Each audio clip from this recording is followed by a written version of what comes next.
I'm Michaela, and I am a licensed clinical social worker and post-Christianity spirituality coach. While I was within my Christian faith, I was a very fervent Christian. And when I left this, which was no easy feat for me, I knew that I still had a deep desire to help people and to leave some sort of impact on the world, as little as it might be, at least something, while I have the opportunity of being alive on this earth. So without religion, without the structure of, trying to save people from hell, I still wanted to help people, and I decided to take the route of becoming a therapist. As I pursued my license and learned all I could from the therapeutic world, I did learn a lot that benefited myself and, of course, my work with my clients. I learned, what is a healthy relationship, how to take care of relationships, how to communicate, what can we do to better regulate our emotions, what are healthy dynamics versus unhealthy dynamics. When you're a kid, your world is the whole world. That's your reality, and you think it's normal. So as you learn more, as we grow, and nowadays, thankfully, through the internet, more people can know things. We can see, what is healthy, what's not healthy, what's maybe normal healthy, or even normal unhealthy. So I gained a lot of insight as I pursued my license, going through college, grad school, getting trained towards my license. I learned about how to help the brain function in healthier ways, and so many different tools that I applied for myself and for my clients. Now, as I pursued my license and engaged really deeply and consistently into the world of therapy through books, podcasts, social media, all kinds of sources, and of course, college and grad school, I never once thought that this would be the path or even part of any path towards reconnecting with spirituality. I had no idea, concept, hope even of ever reconnecting with spirituality. There was a part of me that knew, if it happens, it happens. If it's meant to be, it's going to be. But for 10 whole years, I had no interest in being any level of open to that, because it was so hard for me to believe so 100% fully in what I did believe, and then feel so knocked down by losing that faith. So this is going to be the story of how therapy actually led me back to spirituality. Let me explain. Looking back, I think my journey back to spirituality, even though I didn't realize I was on that journey, kind of started when I was taught by a therapist I was working on for my own challenges that I too have trauma. And this was something really hard for me to wrap my mind around, even though I'd gone through all the trainings to become a licensed master of social work, and I was working with many people on managing and resolving their anxiety and depression and seeing success with many of my clients. Thinking of trauma as applying to me, when I always felt that nothing I ever went through was that bad. I have a loving relationship with all of my family members. It was really hard for me to accept. But as soon as I let myself go there, so much made sense. I am someone who struggled with anxiety all of my life. And sure, there are other aspects at play there. But recognizing that I have trauma, I think, is a little bit like how people who turn to religion recognize that, they are fallen or sinful. I don't think I pursued spirituality. I didn't really pursue it, but I was pursuing healing, and that was through my work with therapy. And somehow it did lead to a spiritual awakening. I did start to listen to some of the leaders in trauma awareness, which are, I consider Dr. Gabor Mate, Dr. Nicola Pera, Dr. Michael Hilton. And I hadn't applied it to me though, because I always felt like what I went through wasn't that bad. But as soon as I did realize, trauma is a spectrum. Little things can be traumatic. They can train your subconscious to react with being depressed or being anxious or being angry or fill in the blank as a way to protect ourselves because of trauma, meaning things that happened to us that led us to have this automatic state of reacting. So with that, I always knew I wanted to improve my life. I wanted to make it better and better, be happier. But when I recognized I had trauma, I knew I actually had healing to do. And I think this was the catalyst to my spiritual journey. Looking back, another big piece of my reconnection to spirituality, I think, was the things I learned from Dr. Michael Pollan. He was on one of my favorite podcasts that I listened to all the time a few years ago, Armchair Experts with Dax Shepard. And he is a Harvard professor who studied psychedelics. And in his interview with Dax, and then later in the docuseries that I watched on Netflix called How to Change Your Mind, he talks about the clear research and evidence that shows that psychedelics not only help people with their mental health, but for many people, it gives them a spiritual experience. Some say the most significant spiritual experience of their lives.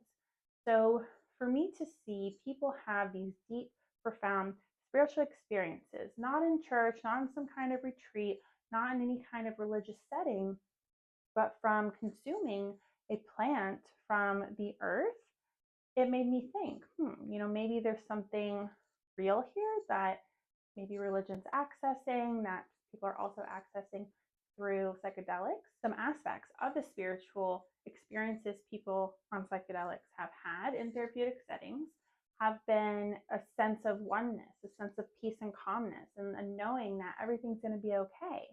So this really piqued my interest as well. After the, doors of curiosity of my mind were cracked open by learning about the science behind psychedelics used in therapeutic ways and how that actually sparked a sense of spirituality in people or ignited it, I got to a point in my life where I really felt like I had hit rock bottom.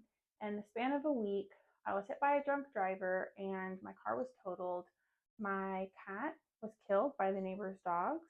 And after 5 years of being with my partner, we had gotten married. During this week period, we had been married for 4 months, and already my marriage was falling apart. So I was desperate. There was a coach, actually on Instagram, that, talk about synchronicities. My husband had sent me one of her videos, actually the day of one of our worst fights. And I had been following her for a couple weeks, maybe a couple months at that point, and resonated with a lot of what she shared. And I was desperate, so I booked a call with her. Now, working with her was over $2,000, which was way more than anything I had ever spent on myself, especially in that kind of capacity. But I went for it because, again, I was desperate and she was a relationship coach. Little did I know, she was actually going to help me work on the relationship with myself. And this was another big step towards me returning to spirituality, I think. Now, that's coaching, not therapy. But after working with my coach and getting to know my inner child, getting to recognize how I was abandoning my inner child time and time again through pleasing other people over taking care of myself, I really felt like a new person. I felt on fire for life, but that was short lived. Life got in the way again, and I became depressed. I started just reading books all the time about lives that I wished I was living instead. And it got to the point where I sought out therapy again.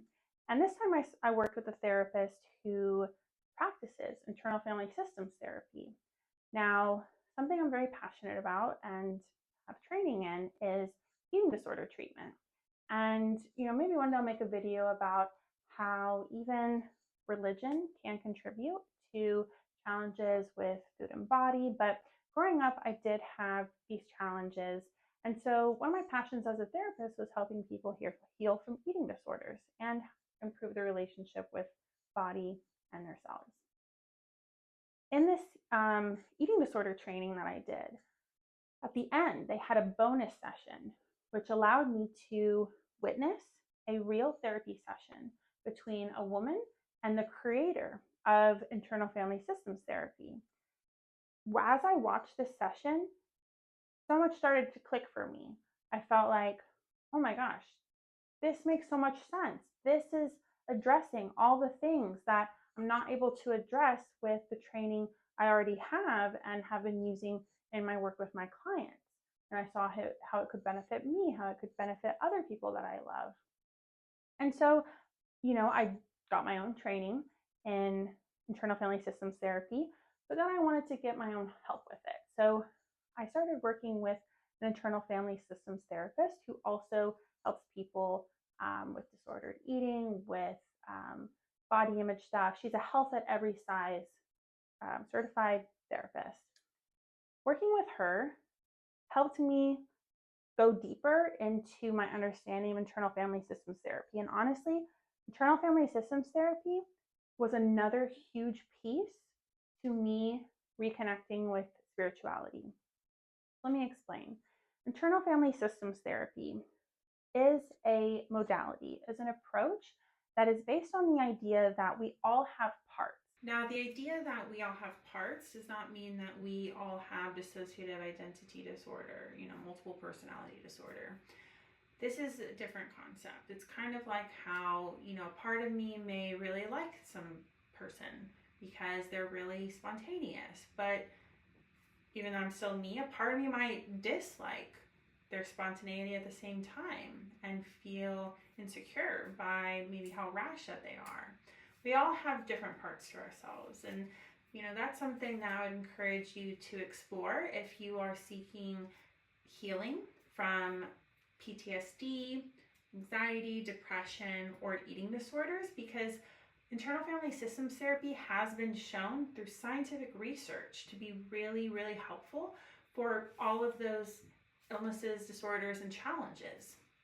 Now, what was really transformational for me that I learned in internal family systems therapy that further led me to my spiritual awakening is the fact that internal family systems therapy is also based in this idea that we all have what's called the self. And the self is basically not a part of us, it's our true selves. And it's when we're able to be connected to those qualities of courage and clarity, compassion, feeling curious, feeling calm, feeling confident, creative, and again, connected. So we're not only connected to self, but we're connected in general.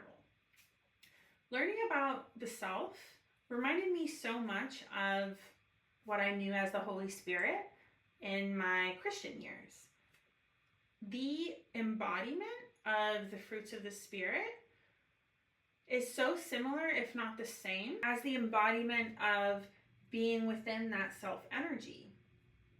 So what this told me and what this taught me is that there's something totally unrelated to religion, doctrine, even spirituality that is consistent, not just in, experiments seeking the therapeutic benefits of psychedelics, but also in the therapy room where people are just trying to heal emotional wounds and traumas. There is this way of being, this kind of connection to something that we can experience that is truer, that is more genuine and real and good.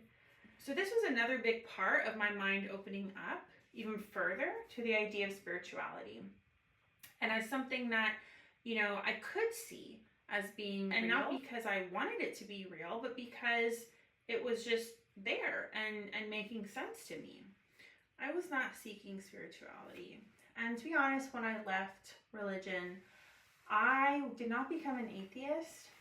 I knew that I had experienced things that were really profound. I had heard stories from other people that were really profound. And so I always did believe that there was something more to reality that we don't understand with modern science.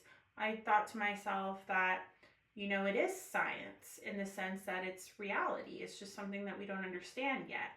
But personally, for 10 years, I was unable to be willing or open to exploring any of that. In fact, I had like a wall up regarding spirituality because I just felt so hurt from losing my faith and so afraid that I would, be tricked or get it wrong again and be disappointed. So as I started learning all these things, I kind of felt what I know of through Christianity as like my heart being softened and like my mind being opened to things that are spiritual. I started to experience more synchronicities or coincidences in my life that felt like signs, like towards a certain path, even though I wasn't looking for a path or didn't think that there was a path to be looking for signs about. There were even moments where my brain kind of had sensations that I physically experienced while I thought about things in new ways. And on top of that, I had different experiences of what I've seen people call downloads, where kind of out of nowhere, a truth just kind of popped into my head and really resonated with me. So I started having these kinds of experiences. And then, therapy also led me even further to spirituality because I started getting these ads through the algorithm for a program for therapists to become coaches.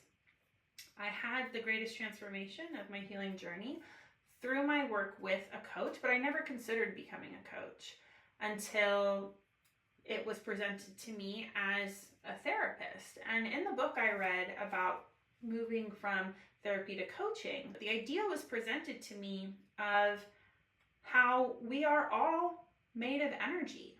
And this is a fact that we are well aware of through scientific research, but seeing what that really can mean, and probably does mean, we just might not have the tools to prove it yet, further enlightened me to how spirituality can be, like I had previously thought, a reality and a science that we just don't have, the tools to prove yet. Research has shown and proved a lot in regards to the benefits of spirituality. And, even non-religious spiritual directors and non-spiritual spiritual directors, such as the no-nonsense spirituality, Brittany,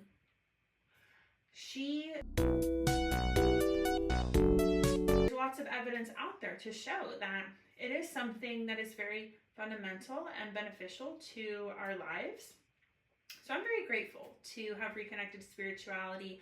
I'm not one to say that we have to be spiritual. I felt very averse to that idea when I was not spiritual. And so I'm not going to tell anyone that they have to do it. But I do see a great richness and benefit in allowing this element of our experience of life to be a part of our lives. Spirituality is not necessary, but it's an element of our experience in this life that makes it that much more rich and fulfilling and gives us so much more freedom. And so I want to help more people connect to spirituality like I did. I'm grateful to be back. So surprisingly, therapy was what actually brought me back to spirituality, even though I thought it was going to be my alternate path to helping people. It's just now I'm in a spirituality that is without fear-based doctrine and full of a lot more love, empowerment, and freedom. I hope you enjoyed this video. I hope it was of some interest to you. If you have any questions or requests for future topics, definitely leave them in a comment below, or feel free to message me on any of my social medias. But thank you for watching. Please like, share, and subscribe, and I'll see you in the next video.